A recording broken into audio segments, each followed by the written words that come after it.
देखो अभी जो कल का मैटर है, कल या परसों का मैटर है ना, इस मैं अपनी बात को आप लोगों के पास, सभी के पास, सभी गार्डियंस या भारत में रहने वाले सभी लोगों के पास एक मैसेज पहुंचाना चाहता हूं।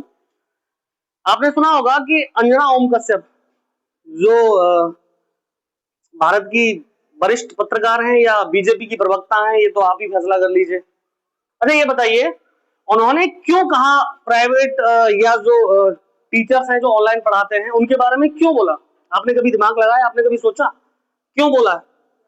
कारण बताता हूं आपको। एक अच्छे ऑनलाइन टीचर हैं और प्रसिद्ध हैं और इंसान के तौर पर इंसान ही बहुत अच्छे हैं। नाम है अभिनव शर्मा। अभिनव शर्मा ने अभी डिबेट में, न्यूज चैनल की डिबेट में ये बोला था कि नीट के पेपर, एसएससी जीडी के पेपर या जितने भी पेपर जो आउट हुए हैं या जो पेपर लीक हुए हैं उसके लिए सरकार पर बहुत बड़ा तंज कसा था और सरकार को बहुत सारे सवालों के साथ घेरा था और ये न्यूज चैनल वाले उनके जवाब नहीं दे पाए। उसके पीछे का कारण था ये। अब हम बात करते हैं कि सर उनकी बात को दबाने के लिए या उनकी छवि खराब करने के लिए अंजना ओम कश्यप ने इस तरीके का जवाब जो दिया है ना, उससे उनको पता नहीं था कि उन पर उल्टा पड़ जाएगा। अब मैं आपको एक बात बताना चाहता हूं। उनके द्वारा एक ट्वीट किया गया है कल और उसमें बताया गया है कि ये जो ऑनलाइन टीचर्स हैं इनके बदौलत स्कूलों में या यूनिवर्सिटियों में पढ़ाई नहीं होती। ठीक है, एक बात सुनिए, मैं उत्तर प्रदेश का रहने वाला हूं, फिरोजाबाद का। उत्तर प्रदेश वासियों को और ग्राम वासियों को, जितने भी उत्तर प्रदेश के गांव में जो भी लोग रह रहे हैं, उनको एक बात बखूबी पता है कि जब से देश आजाद हुआ है उसके बाद 10-20 साल में जितने भी राजकीय विद्यालय खुल गए उसके बाद आज तक उनके क्षेत्र में या उनके आसपास कोई भी राजकीय विद्यालय बना हो तो बताएं। ठीक है, आज का डेटा चेक करके देखिए। आज का डेटा आप चेक करके देखेंगे तो जो राजकीय सरकार, भारत सरकार के द्वारा संचालित यानी उत्तर प्रदेश सरकार के द्वारा संचालित है वो 500 से 600 है। अगर सारे एडेड मिला के देख लीजिए और सारे जितने भी जो सरकार के द्वारा चलाए जा रहे स्कूल है वो मिला के देख लीजिए कितना है टोटल मेरे हिसाब से आप देखेंगे तो 2500 के हिसाब से ये राजकीयों में इस सब की गिनती हो जाएगी और 4500 के हिसाब से टोटल एडेड भी आ जाएंगे इसी के अंदर। आप मुझे बताओ, उत्तर प्रदेश की जनसंख्या लगभग 25 से 30 करोड़। कितने विद्यालय हैं और कितने विद्यालय नए बनाए सरकार ने? सरकार ने शिक्षा पर काम ही नहीं किया। आप आइडिया लगाइए, 2018 में राजकीय विद्यालय जिनकी संख्या, अभी जो अध्याचन मिला था वो लगभग 1000 स्कूलों का अध्याचन मिला था, उसमें लगभग जो 2018 में टीचरों की संख्या थी उस समय मेरे हिसाब से 10,000 टीचरों की कमी थी जो नियुक्ति के लिए आवेदन निकाले गए थे। इस बात को बहुत ध्यान से समझने की जरूरत है। उसमें साइंस और मैथ के टीचर की नियुक्ति 10% भी नहीं हुई थी, जबकि पोस्ट उन्होंने जो दी थी वो 1100 के आसपास मैथ में और यही कोई संख्या साइंस में रही थी।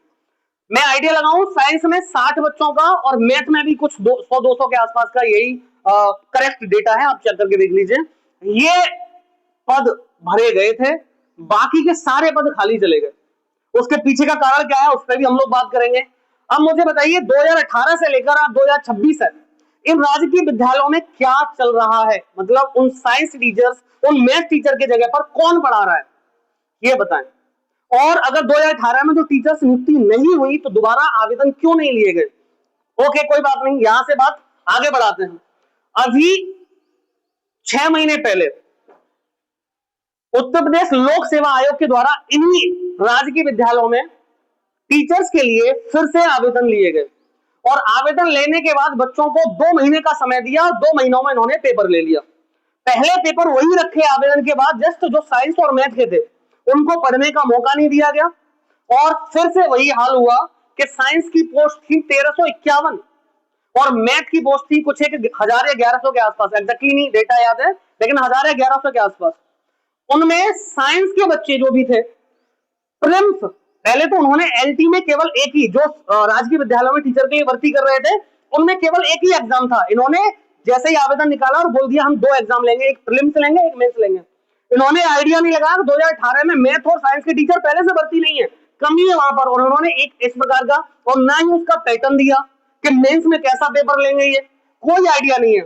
साइंस में दोस्तों 1 लाख से ज्यादा फॉर्म भरे गए थे साइंस की पोस्ट के लिए, जो 1351 पोस्ट थी इनके लिए, और प्रीलिम्स क्वालिफाई इन्होंने ऐसा पेपर बनाया ना, पढ़ने के लिए समय दिया, ऐसा पेपर बनाया कि 1351 में से 329 बच्चे प्रीलिम्स क्वालिफाई किए हैं। मेंस जब हुआ है तो मेंस में जो जिन बच्चों ने, जो भी बचे हुए बच्चे थे मेंस में जिन्होंने दिया, वो कह रहे हैं कि 329 में से अगर 29 भी क्वालिफाई कर जाए बड़ी बात है। मैथ की पोस्टेज के लिए लगभग 2000 बच्चे प्रीलिम्स क्वालिफाई किए हैं, और प्रीलिम्स क्वालिफाई के बाद जो मेंस का मैथ का पेपर बनाया है उसके लिए अब भी बच्चे आंदोलन कर रहे हैं, और उसमें भी 50 बच्चे अगर फाइनल में ज्वाइनिंग ले जाए, ये बड़ी बात है। सवाल उठता है, क्या सर आपने पेपर ऐसा बनाया कि आप भर्ती कराना नहीं चाहते, या वो बच्चे जो फॉर्म भर रहे हैं या फॉर्म अप्लाई कर रहे हैं, जो एग्जाम दे रहे हैं, वो योग्य नहीं है? अगर वो योग्य नहीं है तो तुम्हारी सरकार या तुम्हारे सरकारी सिस्टम ने, जिन्होंने, चाहे वो स्कूल प्राइवेट हो चाहे सरकारी हो, जिन्होंने उनको ग्रेजुएशन की मान्यता मार्कशीट दी है, योग्यता की मार्कशीट दी है कि आप ग्रेजुएशन की योग्यता पास करके जा रहे हैं, आप उस योग्य हैं कि आप ग्रेजुएशन तक का सिलेबस जानते हैं, तो क्या उनको 9th और 10th पढ़ाने की योग्यता नहीं बची? आप बताइए। या तो उन कॉलेज वालों ने धांधली की, जो आपका ही सिस्टम है, जो उनको गलत तरीके से मार्कशीट दे दी गई है, या तो वो योग्य नहीं है, या फिर आपने पेपर ही ऐसा बनाया कि आप भर्ती करना नहीं चाहते। आप बताइए, अगर आप ऐसा ही सिस्टम लेके चलते हैं, फिर इन ऑनलाइन टीचर्स जो भी 12th के बाद ऊपर की तरफ जो पढ़ा रहे हैं, 12th से नीचे जो पढ़ा रहे हैं, उनके साथ मैं भी नहीं हूं, क्योंकि छोटे बच्चों के लिए मोबाइल एक पहले से बीमारी है। मोबाइल से पढ़ाना एक बहुत बड़ी परेशानी है। मोबाइल से छोटे बच्चों को नहीं पढ़ाना है बिल्कुल भी। उनकी एकाग्रता, अनुशासन, मोबाइल से स्क्रीन का जो टाइमिंग है ना, वो उनके मेंटल हेल्थ को खराब कर रहा है। इसके मैं कुछ में नहीं हूं, लेकिन 12th के बाद के बच्चों को जिन टीचरों ने एक नई दिशा, एक नया उद्देश्य देने की कोशिश की है, उन पर सरकार के यही जो पैरोकार हैं, इन्होंने उन पर भी रोक लगाना स्टार्ट कर दिया है। मैं आपकी कल की खबर बता रहा हूं, इलाहाबाद में 3 कोचिंग सेंटरों पर ताला लगा दिया गया। रीजन क्या है? कारण ये था कि उन्होंने जो अभी एसएससी जीडी का पेपर जो आउट हुआ था, और नीट का पेपर जो आउट हुआ था, लीक हुआ था, उसके लिए आंदोलन किया था वहां उन्हीं जो जिनके कोचिंग सेंटर है, उन्हीं के संचालकों ने। आप चेक करके देख लीजिए, एक टारगेट विद आलोक हैं, दूसरे हैं एग्जामपुर के जो संस्थापक हैं विवेक सर, इन लोग और एक कोचिंग सेंटर वाले और हैं, उन्होंने क्या किया, अपनी शिक्षा टीचरों की जो स्टूडेंट्स है ना, विद्यार्थी हैं, उनकी बात को रखने के लिए आंदोलन किया, और उन्हीं के कोचिंग सेंटर सरकार ने बंद करवा दिए कि इनमें आपका ये कमी है। आप समझिए इस बात को। आप अगर अपने शिक्षा का लेवल लेके अच्छा लेके चल रहे हैं, आपके माध्यमिक विद्यालयों में टीचर नहीं है, आपके माध्यमिक विद्यालय खोले नहीं है, गांव में किसी भी, भारत के किसी भी गांव में चले जाइए आप, पिछले 20-30 साल से कोई भी व्यक्ति, आप व्यक्तिगत तौर पे ये बताएं कि सरकार ने कोई भी एक राजकीय विद्यालय बनाया है? हमारे क्षेत्र में कोई राजकीय विद्यालय नहीं बना, जबकि बहुत जरूरत है।